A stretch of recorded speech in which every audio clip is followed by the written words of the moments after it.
हरे कृष्ण राधे राधे। वृंदावन से एक गोपी प्रतिदिन दूध दही बेचने मथुरा जाती थी। एक दिन ब्रज में एक संत कथा करने आए। वो गोपी भी उनकी कथा सुनने गई।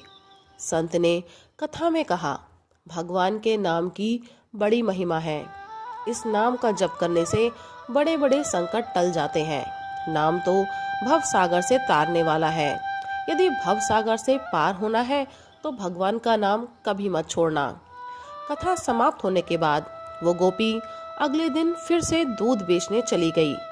उसी बीच रास्ते में यमुना जी थी। इसको देखकर गोपी को संत की बात याद आ गई कि संत ने कहा था कि भगवान का नाम तो भवसागर से पार लगाने वाला है। उसने सोचा, जिस भगवान का नाम भवसागर से पार लगा सकता है तो क्या उन्हीं भगवान का नाम मुझे इस साधारण सी नदी से पार नहीं लगा सकता। इसी निस्वार्थ भाव के साथ गोपी भगवान का नाम लेकर यमुना जी की ओर आगे बढ़ गई। अब जैसे ही उसने यमुना जी में पैर रखा तो लगा मानो जमीन पर चल रही है, और ऐसे ही वो सारी नदी पार कर गई। दूसरे पार पहुंचकर उसे बड़ी ही प्रसन्नता हुई और मन ही मन सोचने लगी कि संत ने तो ये बड़ा अच्छा तरीका बताया पार जाने का। अब रोज रोज नाविक को मुझे पैसे भी नहीं देने पड़ेंगे। एक दिन गोपी ने विचार किया कि संत ने मेरा इतना भला किया, मुझे उन्हें खाने पर बुलाना चाहिए। अगले दिन गोपी जब दही बेचने गई तब संत से घर में भोजन करने को कहा। संत तैयार हो गए। अब बीच में फिर यमुना नदी आई।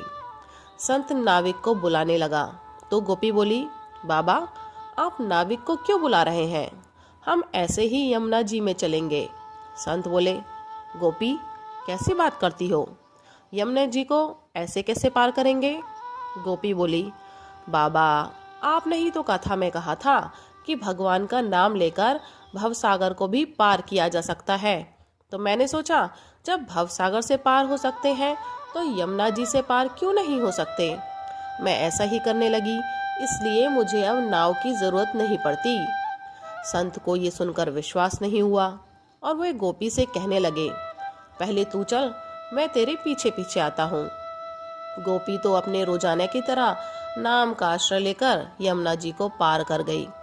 गोपी को देखने के बाद जैसे ही संत ने यमुना जी में पैर रखा तो झपाक से वो संत पानी में गिर गए। ये देखकर संत बहुत हैरान हुए। अब गोपी ने जब देखा कि संत तो पानी में गिर गए हैं, तब गोपी वापस आई और संत का हाथ पकड़कर जब चली तो संत भी गोपी की भांति ऐसे ही चले जैसे जमीन पर चल रहे हों। ये चमत्कार देखने के बाद संत उस गोपी के चरणों में गिर गए और कहने लगे, गोपी तू धन्य है।